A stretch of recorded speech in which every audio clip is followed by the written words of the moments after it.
What is going on, FA Nation? Impemba here, bringing you your Fantasy Alarm MLB DFS Game Day Playbook preview for the 5-game main slate on DraftKings starting at 6:40 p.m. Eastern Time.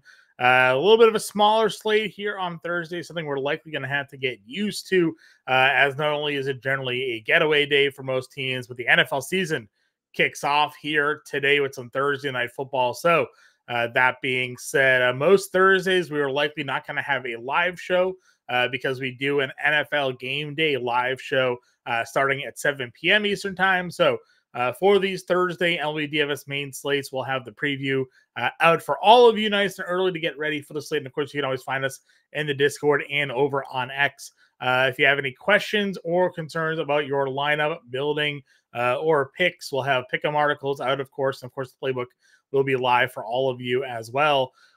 I got to be honest, this is a pretty rough looking main slate here. We got Reynaldo Lopez at $9,900 as your top price starting pitcher. Obviously, the matchup against the Colorado Rockies makes sense. They're a horrific team outside of Coors Field. They really struggle against right-handed pitching as well. Lopez has been great. You know, no shade thrown on him. His last 3 starts, fantastic. 25, 21, and 24 fantasy points. He's been great this season. I think one of the bigger surprises likely in fantasy baseball this season has sort of been the revival of Reynaldo Lopez as a starting pitcher. We've seen him come out of the bullpen. He's kind of struggled in different teams that he's been on in the past here, but finding some consistency and a home in this Braves rotation. Smaller slate, $9,900. He's going to be major chalk here up against the Rockies. Again, we're just not used to spending $9,900 for him, even though the talent has certainly been there this season. Below him, you got Ranger Suarez going up against the Miami Marlins. Again, Suarez, another guy that's having kind of a breakout season. Now, he's had a really strong first half, dealing with some inconsistencies for sure over the last few months. Obviously, he dealt with some injuries during that span as well. The Marlins, though, I mean, they got hot after that deadline, but they're certainly starting to cool down a little bit more here. So Ranger Suarez, if you want to run him up against Miami, I think that'll be another good way to go. You also assume the Phillies offense going to put him in a position to win. After that, I mean, there's certainly some questions to be had here. Cody Bradford has been fantastic lately. The Angels lately, though, they've been hitting lefties pretty well, and we just saw them absolutely smash the Dodgers there on the Wednesday slate. Bobby Miller had nothing going for him. Shout out James Grande. If you tuned into the 5 p.m. show, he told you if he was ranking teams in California for the Wednesday main slate, the Angels were 1, the Dodgers were 2, and the Giants were 3. Yeah, listen, the Angels went out there, had 0 issues against Bobby Miller. And again, they had been struggling against righties. Now they got a lefty, a split that they've really had some success with lately. Zach Nato, we know, hits lefties. Taylor Ward starting to heat up. Logan Hoppe hits lefties for power. So Cody Bradford's been really good. I think this is where most people are going to go in building their lineups, but the numbers certainly suggest, at least of late, over the last 30 days, the Angels have really started to put some things together offensively against left-handed pitching. Casey Mize came back from the IL. He faced the Red Sox. Everybody thought that was a terrible spot for him. 6 innings, 4 earned, 4 strikeouts. Now, obviously, 9 fantasy points. Didn't get a win. Clearly wasn't like his greatest outing, but 85 pitches against a really tough Red Sox lineup. Against the Padres in San Diego, you're likely not going to go there, but at least an impressive outing, kind of given where he was there. Martin Perez is off of him there. He had a couple of good initial outings for the Padres, kind of terrible since then. You're not going to go Gomber against Atlanta. Bailey Falter against Washington. Falter's really started to struggle of late. I'm not going to say Falter is going to start to falter of late. Play on words there, but it is a small slate and pitching drops off. The only one I think that's maybe worth taking a peek at would be here. I mean, $5,900, 21 fantasy points in his last outing, faced Detroit, 6 shutout innings. He doesn't really strike anybody out, but he's a big ground ball guy. And the Rangers, by and large, have been struggling. Yes, they got to Marcus Stroman on Wednesday's slate, but a guy that doesn't give a ton of homers, gets a lot of ground balls. this is the strong offensive side for the Angels. Maybe they have some win equity there. Again, his last 2 games where he's gotten wins, 17 and 21 fantasy points, and it's just $5,900. So dart throw for sure. It's a 6-game slate. You're going to have to take some shots. I think most will certainly be paying up for Lopez, and whether you pair him with Suarez or Bradford, probably the chalky plays.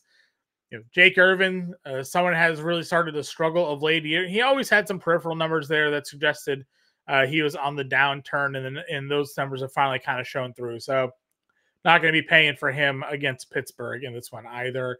Other spot you could go is Adam Ollier. Obviously, last couple of starts against the Giants and Cubs have looked pretty good, but do you really want to pitch him, a righty against Philly's team, loaded with left-handed power, loaded with just great hitters overall?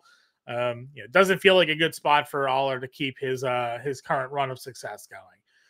At the catcher spot, again, we'll look for some value. We'll see where we end up going. Kybert against Falter looks pretty good at $3,800. Probably a spot I would look to target. We'll see with Detroit. Jake Rogers in there against Martin Perez. Could see that at $3K. But ultimately, we'll see where the value goes on this slate. Spending up. Got the Braves catchers against Gomber. Sure, fine. But, I think Kybert's probably where I'm going to look to live here on this matchup.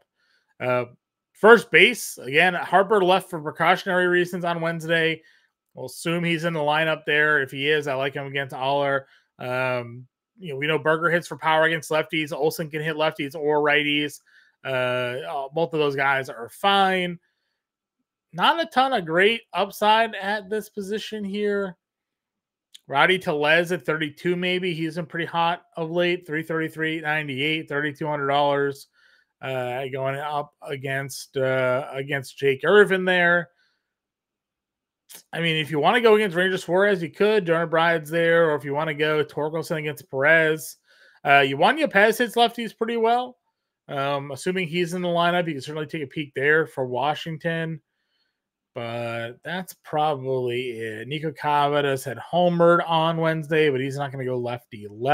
So second base position we largely spent down on for this year. Colt Keith is lefty. McKinstry's 29. He's actually been kind of okay lately. 464 at 1159 OPS. 4 stolen bases for Zach McKinstry. It is lefty, so I guess we'd see if he's in the lineup or not, but definitely some good numbers for him lately. It's not a great position. It really just isn't. Xander's got Mize. Luis Garcia's lefty, but he, obviously he had a good stretch there. Semion's been struggling. Second base, definitely kind of a sinkhole here.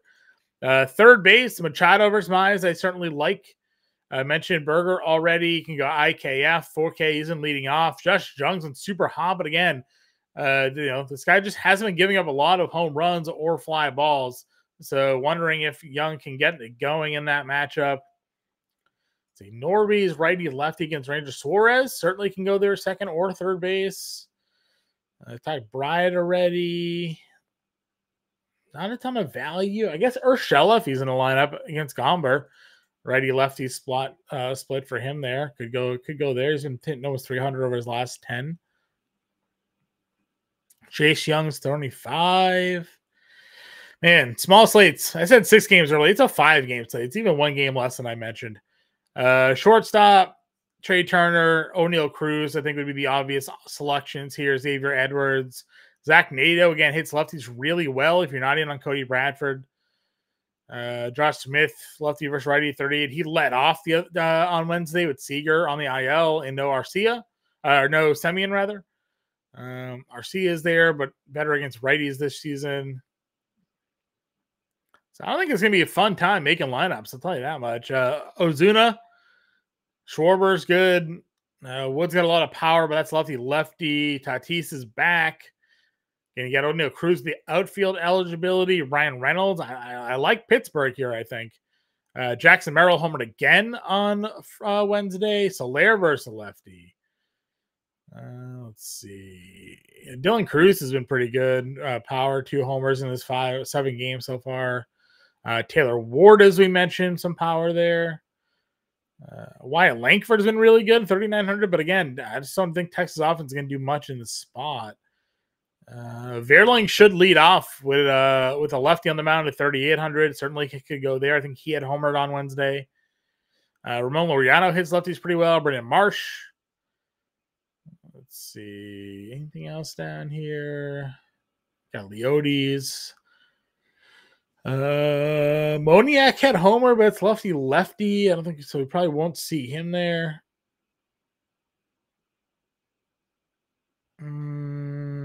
It's probably it for now.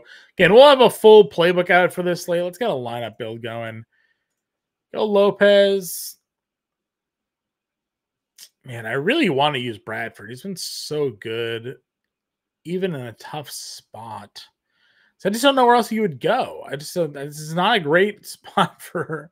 It's just not a great spot for pitching. We'll go Bradford here. Again, I think the Angels, their offense against lefties has been really good. Catcher, I mentioned going Kybert. First base. Let's go a little Washington. Sure, why not? We'll go Yepez there. Second base. We talked Connor Norby. Third, Alex Machado against Mize. Shortstop, O'Neal Cruz. 3,400 though. We ran out of money quick. This happens when you're spending up. Let's see. I can't play McKinstry in the outfield. It's 37. Anything else down here for value? I have to move off somebody. If you move off Machado and play Urshela, that'll open up some money. There we go. 5K. So let's go Ozuna and a $4,300 outfielder. Let's go Wilson. Right? Gonna fit the lineup builds. You don't really have any other Philly, but there's not like a Washington bat that we would use. I guess Cruz is 44. I want to go against Gomber, but maybe that money is just too well spent somewhere else. So what if we did Reynolds and then Soler? We'll get our exposure. Actually, we'll go with Dylan Cruz. I'm enamored with this matchup for Washington here. All right, we have $700 left over. There's a lot of money to play. Can we move around anybody? What does Norby go up to? 46. It's Xander. Not really much. Stott against Aller. This has been very good. Norby's been better. 42. 4K. It's still there. Kybert. 45. Get a top catcher. These guys just haven't been very good. It's the problem with spending up. I mean, Kybert, I guess, hasn't really been good. We did homer the other day. Small slate problems. We got Urshela. Sure, these two probably connect. We'll go Urshela and Darno. Lopez, Bradford, Darno, Yepez, Norby, Urshela, Cruz, McKinstry, Reynolds, and Cruz there. $300 left over. We're going a little Washington-Pittsburgh stack. A couple of one-off plays there to get everybody into our lineup with Lopez and Bradford pitching. Make sure you tune in 7 p.m. Eastern time if you're looking for some fantasy football start sit in Thursday night football preview advice. Myself and Eric Romoff will be live here again 7 p.m. Eastern time, so hit that subscribe button so you get notified. We'll be back for the live show on Friday for baseball at 5 p.m. Until then, everybody, good luck. We'll catch you later.